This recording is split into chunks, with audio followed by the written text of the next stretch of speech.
Vande Mataram.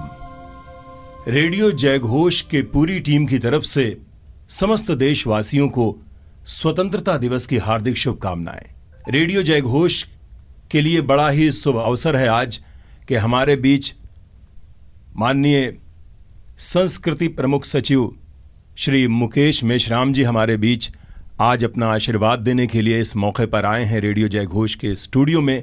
Sir बहुत बहुत स्वागत है। आज हमारे रेडियो के माध्यम से हमारे तमाम श्रोता और हमारे साथी जुड़ चुके हैं और एक बेहद अभूतपूर्व मौका है। आज पूरा देश एक जोश में है, उत्साह में है और हो भी क्यों ना, क्योंकि भारत के गौरव का प्रतीक राष्ट्रीय पर्व हमारा ये जो स्वतंत्रता दिवस है पूरे देश में मनाया जा रहा है। ये ऐसा अविस्मरणीय दिन है जब हमारे न जाने कितने महान नेताओं ने और जो हमारे स्वतंत्रता सेनानी थे, जो हमारे क्रांतिकारी थे, उन्होंने जो अपना बलिदान दिया, उन्होंने जो अपना त्याग दिया, अपना सर्वस्व न्यौछावर किया, उसको याद करने का दिन है। उसको आज हम सभी याद करके उनको श्रद्धांजलि देते हैं। तो आज इस मौके पर आप हमारे साथ जुड़ रहे हैं, आपका बहुत बहुत स्वागत है। जैसा कि हम लोग जानते हैं कि आज स्वतंत्रता दिवस है और इस दिन देश का बच्चा से लेकर बुजुर्ग तक इस दिन को बहुत ही खूबसूरती के साथ तिरंगामय होकर मना रहा है।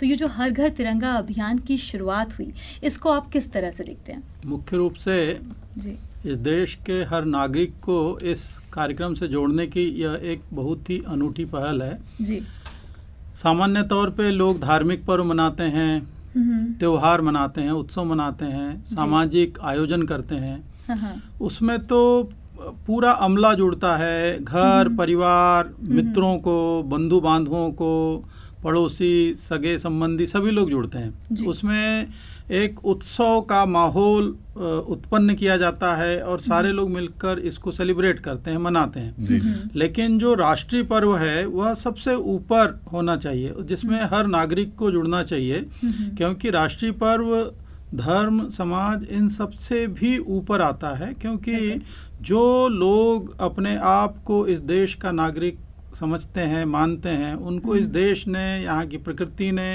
इतना कुछ दिया है, जीवन तो दिया ही दिया है, साथ में उनको यहाँ की संस्कृति के साथ में जोड़ करके बहुत सारा एक अपने आप में दर्शन दिया है, जिंदगी दी है। तो क्यों ना उन लोगों को यह एहसास कराया जाए कि वे भी इस पूरे देश के इस पर्व का, उत्सव का हिस्सा है।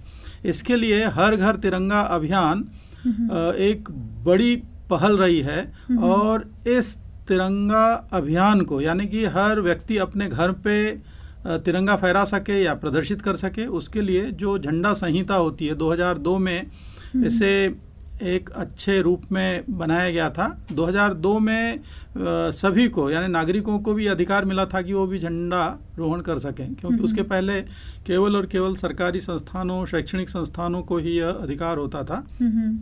जब माननीय उच्चतम न्यायालय में एक इस तरीके की याचिका दायर हुई और उसके बाद में यह निर्णय हुआ, तो उस संहिता को 2002 में तैयार किया गया।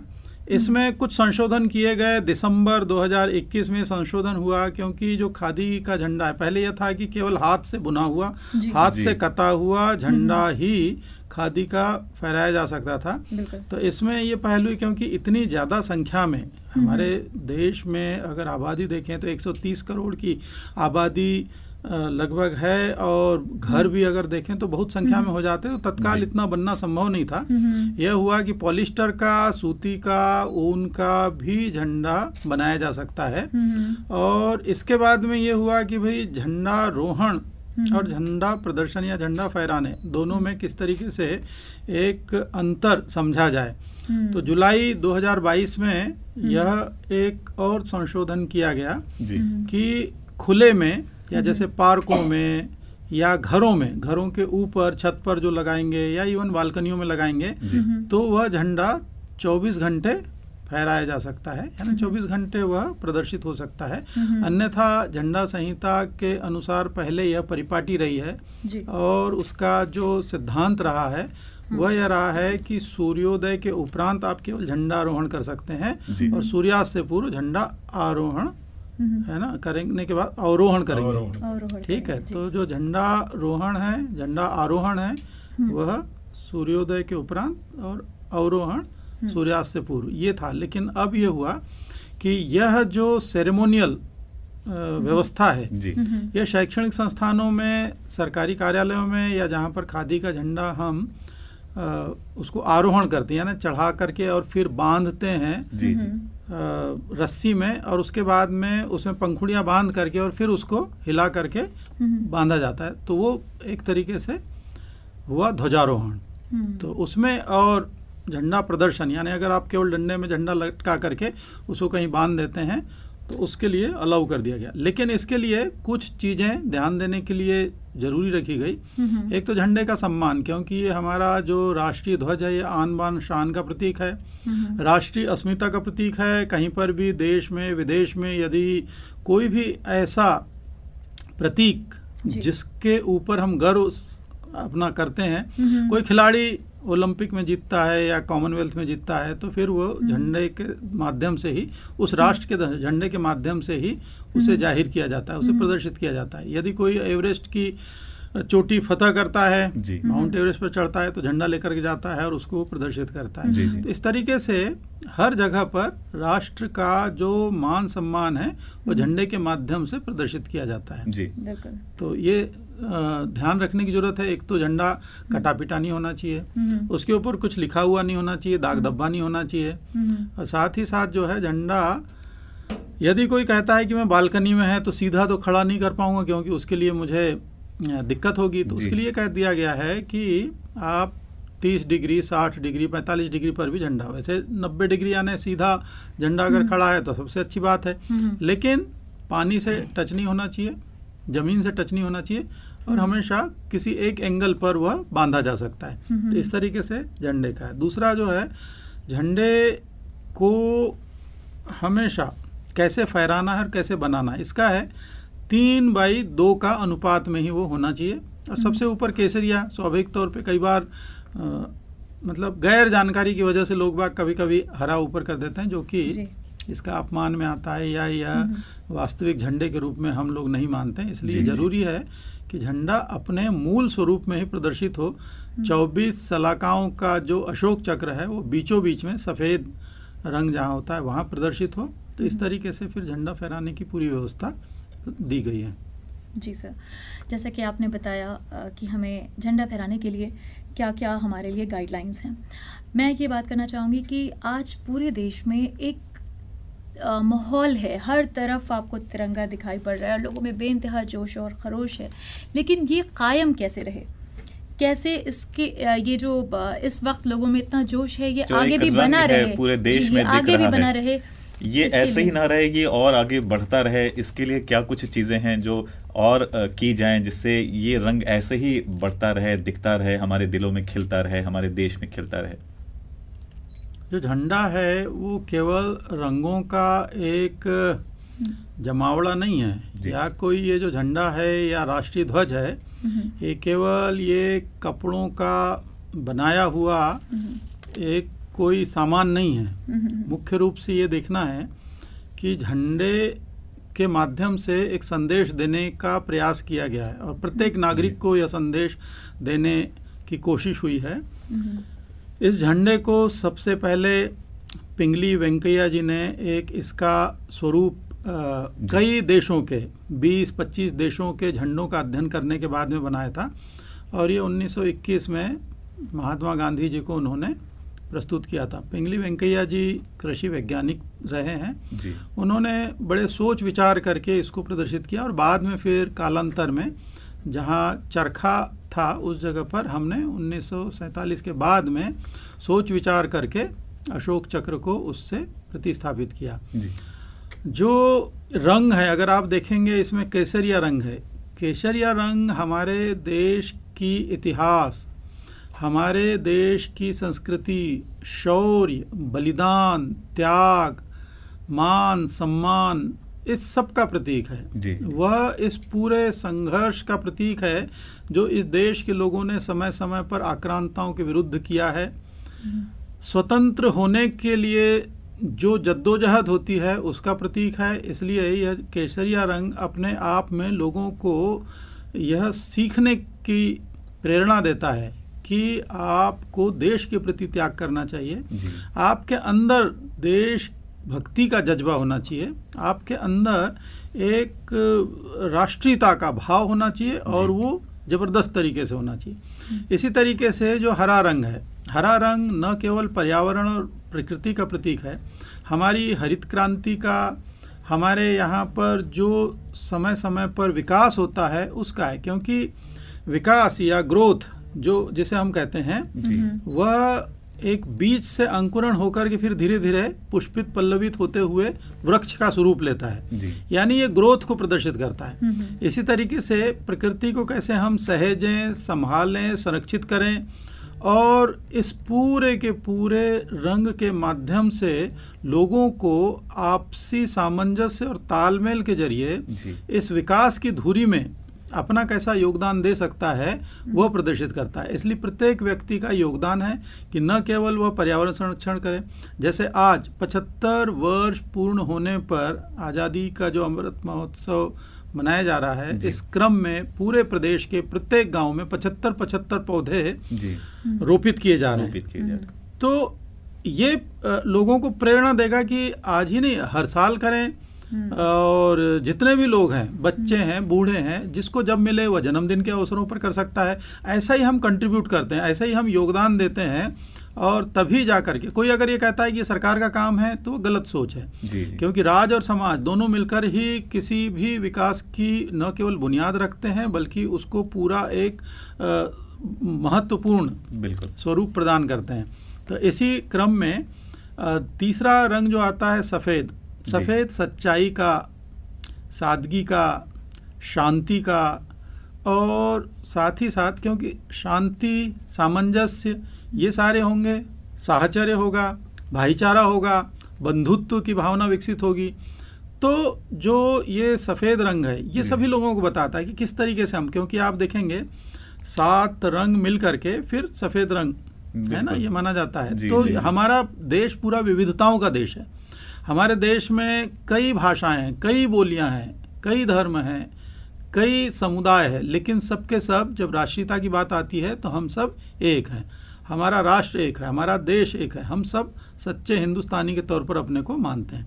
इसी तरीके से अशोक चक्र में 24 शलाकाएं जो हैं ये उन सिद्धांतों के प्रतीक हैं जो अपने जीवन में उन्हें आदर्श के तौर पर यदि कोई धारण कर ले तो उसका जीवन सुखी हो सकता है और पूरे विश्व में वह वसुधैव कुटुंबकम की भावना और विश्व बंधुत्व की भावना के साथ में अपना जीवन जी सकता है। तो ये 24 जो शलाकाएं हैं उसके हर एक का एक एक महत्व है और एक एक संदेश है।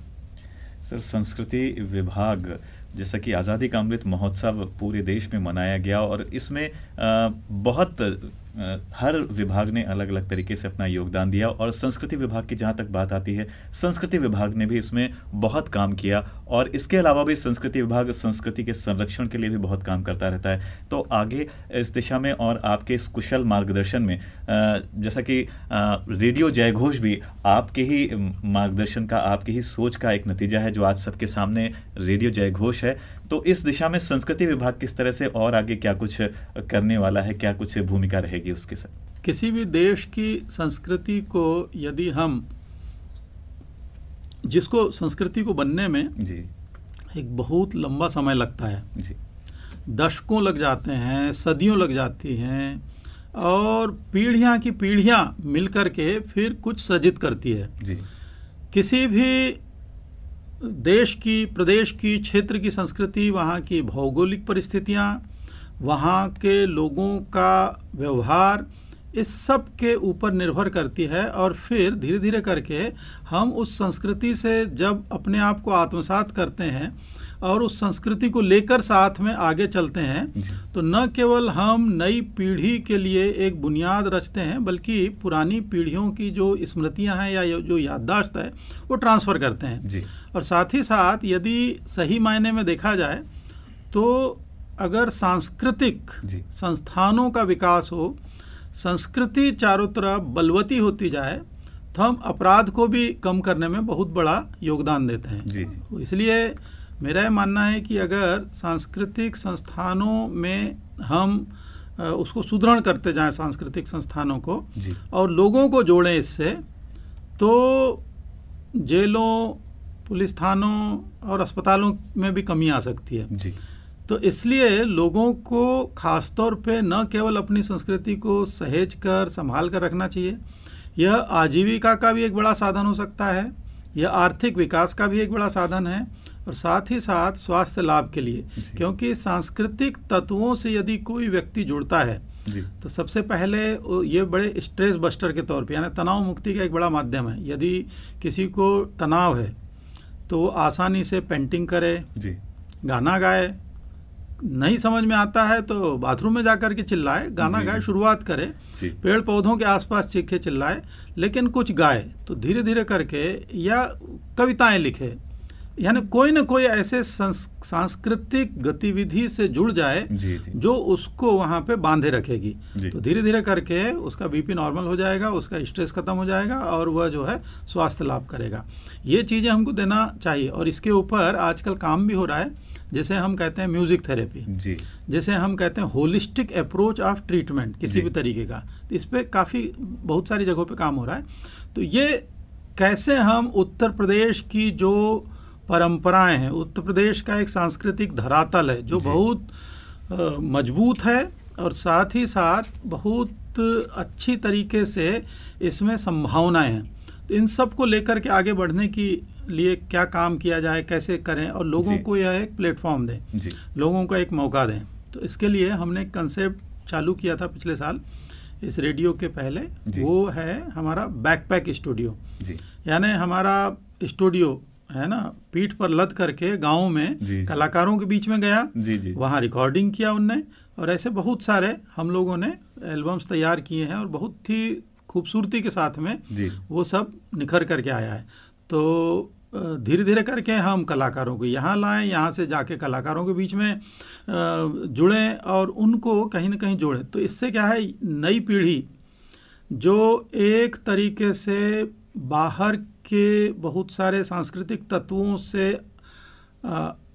आक्रमण से उससे प्रभावित हो रही है, और धीरे धीरे कहीं ऐसा ना हो कि हम अपनी संस्कृति को भूल जाएं। तो इसके लिए ज़रूरी है कि हम उनको जोड़ करके रखें।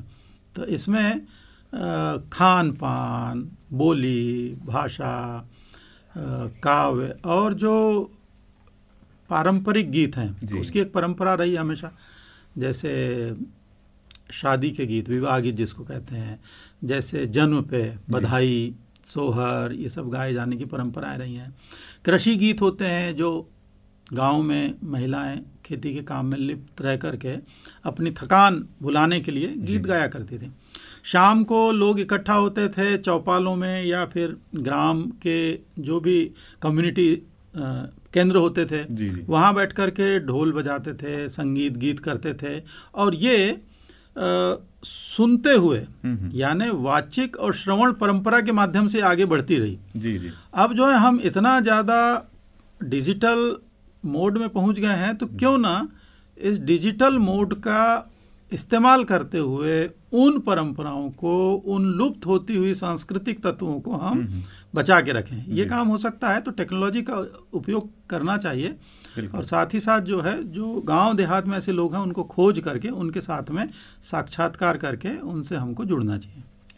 सर, आपका आशीर्वाद लगातार हमें मिल रहा है, हमें बहुत सारी बातें पता चल रही हैं और हमारा ज्ञान भी बढ़ रहा है। साथ ही साथ हमारे जो साथी जो सुन रहे हैं वो भी लगातार आपकी बातों से लाभान्वित हो रहे हैं, और संस्कृति विभाग बहुत कुछ कर रहा है, आपने हमें जैसा कि बताया।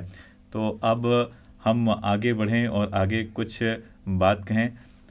तो यहाँ पर हम ये कहना चाहते हैं कि जो हमारा संस्कृति विभाग है वो इस दिशा में और आगे क्या करेगा, इस पे थोड़ा प्रकाश डालने की कोशिश करें।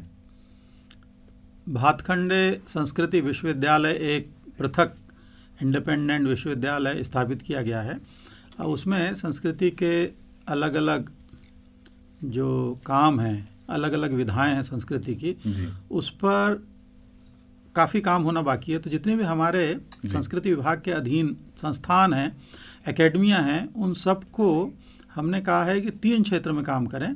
सबसे पहला, चूंकि वो परफॉर्मेंस पे काम करते ही थे पहले से, प्रदर्शनकारी जो कलाएं हैं उनका परफॉर्मेंस होता रहता था, जी। प्रैक्टिस होती रहती थी, अभ्यास होता रहता था। अब उनको शैक्षणिक गतिविधियों में, एकेडमिक्स गतिविधियों में सामान्य तौर पर वह डिप्लोमा या सर्टिफिकेट कोर्स देते थे। अब हम इस यूनिवर्सिटी से उनको संबद्ध कर देंगे तो डिग्री कोर्स दिलाएंगे जी। तो ये एक फुल फ्लेजेड डिग्री देने का काम होगा। तो एक एकेडमिक का काम हो गया, एक परफॉर्मेंस का काम हो गया, और एक काम होगा रिसर्च और डॉक्यूमेंटेशन का काम। जी जी। जो मैंने अभी बात की कि जितना भी उत्तर प्रदेश के इस धरातल पर बिखरे हुए बहुत सारे हमारे तत्व हैं, विधाओं की बहुत सारी का खजाना है, इन विधाओं का जी जी। बहुत सारे विलुप्त होते हुए ऐसे घराने हैं, ऐसी जगह हैं, उस सब को हम एक साथ लेकर के आएँ और उसको डॉक्यूमेंटेशन करें, उसका अभिलेखीकरण करें।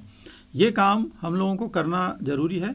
दूसरा, अलग अलग जगहों पे पूरे प्रदेश में, जैसे अभी हमने हाल ही में माननीय मुख्यमंत्री जी ने विजिट किया हरिहरपुर आजमगढ़ में। अब जी। हरिहरपुर एक पुराना घराना है और शास्त्रीय संगीत वहाँ पे घर घर में रचा बसा है। जी जी। वहाँ पे अब एक संगीत महाविद्यालय की स्थापना की जाएगी और उसको यहाँ से जोड़ दिया जाएगा यूनिवर्सिटी से। इसी तरीके से अभी पता चला कि बदायूं में सहसवान घराना, चाहे अगर हम देखें किराना घराना उधर जी जी। है ना पश्चिम में, ये सब ऐसे हैं जो उत्तर प्रदेश में ही रहे हैं। बनारस हो चाहे अयोध्या हो, सभी जगह पे। और अगर हम बात करें कि हमारे यहाँ पर अलग अलग जो बोलियां हैं, वो बोलियों से जुड़े हुए जो गीत हैं, जी जी। जैसे भोजपुरी है, भोजपुरी कहते से ही एक वहाँ की गवई संस्कृति, एक वहाँ की माटी की सौंधी सी सुगंध उसके साथ में आने लगती है जी।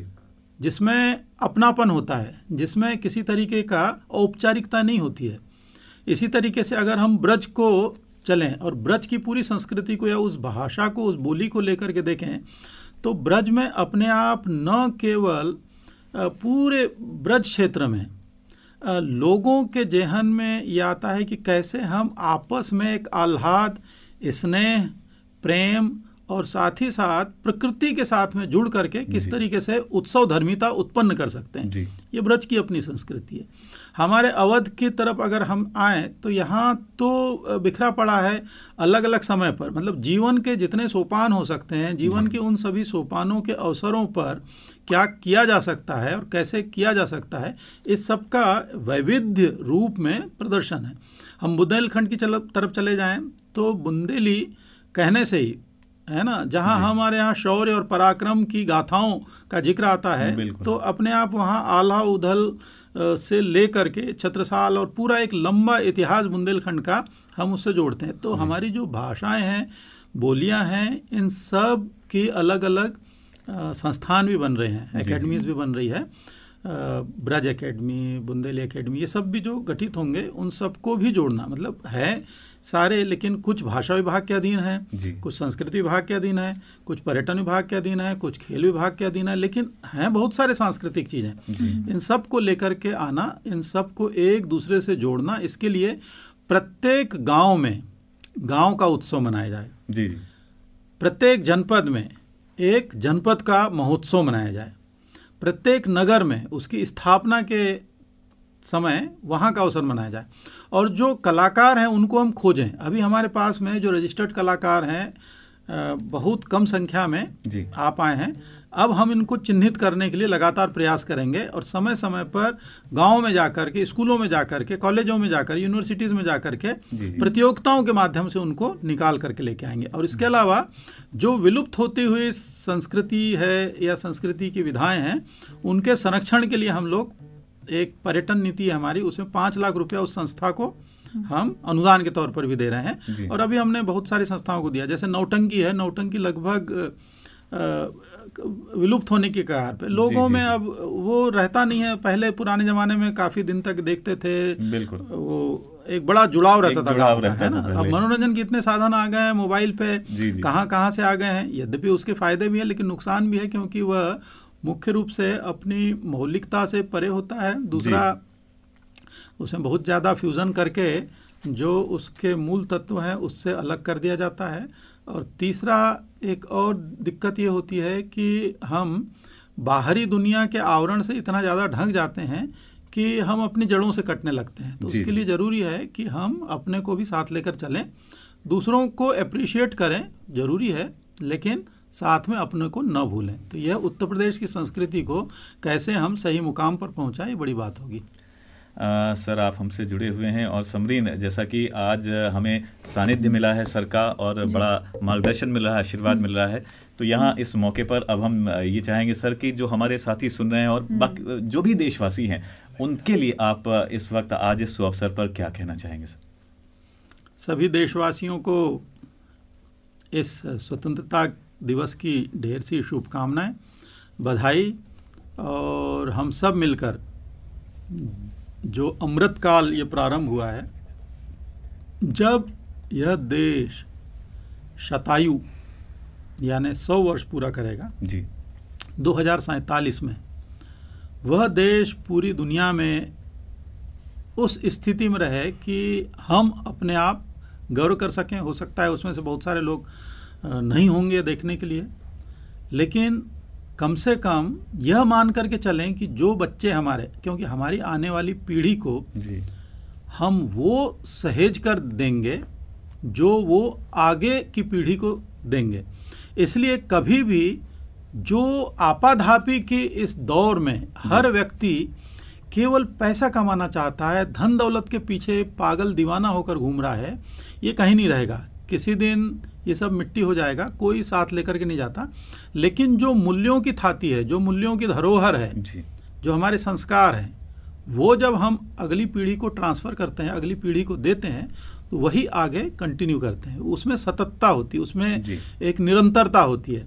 तो इसलिए हम सब इस अवसर पर ये जरूर आत्मचिंतन करें कि हम क्या सौंपने जा रहे हैं कि 2047 में वह राष्ट्र जी विश्व की उन ऊंचाइयों पर पहुंचे और उस गौरव का हम भान महसूस करें। जहां पर भी होंगे हम, जो लोग नहीं रहेंगे लेकिन जो लोग रहेंगे वो गर्व से सीना चौड़ा करके कहें कि भारत दुनिया में सर्वश्रेष्ठ है, अद्वितीय है और हम एक ही हैं, निराले हैं, यानी टॉप पे। जी जी। तो ये करने के लिए अकेला कोई नहीं करेगा, इसको हर नागरिक को करना होता है, क्योंकि जब दीप से दीप जले हम कहते हैं, यानी एक से जब एक मिलता है 11 बनता है, इसी तरीके से करोड़ों बन जाते हैं। बिल्कुल। 130 करोड़ की जनता या 130 करोड़ से ज़्यादा की आबादी हमारी, इस बात को एक सूत्र में जान ले कि देश, कोई भी देश नागरिकों से बनता है और नागरिक ही उसके मूल में होते हैं, उसके विकास में होते हैं, उसकी धुरी में होते हैं। माननीय प्रधानमंत्री जी ने जो हमें एक विज़न दिया, जो एक विचार दिया, उसी विचार, उसी बातों को लेकर के आज आपके माध्यम से हमें मार्गदर्शन मिला और इस मार्गदर्शन को हम आगे भी भविष्य में पाते रहेंगे। यहाँ हम अपनी बातों को लगभग विराम दे रहे हैं, लेकिन यहाँ पर हम जुड़ रहे हैं संगीत से। कुर्बान हुए सुखदेव भगत, बलिदान हुए आजाद गुरु, जब छाती पर गोली खाकर जलियांवाला था लहू लहू, और न जाने कितने ऐसे वीरों को खोकर हमने आजाद वतन पाने के लिए माटी का मोल चुकाया। तिरंगा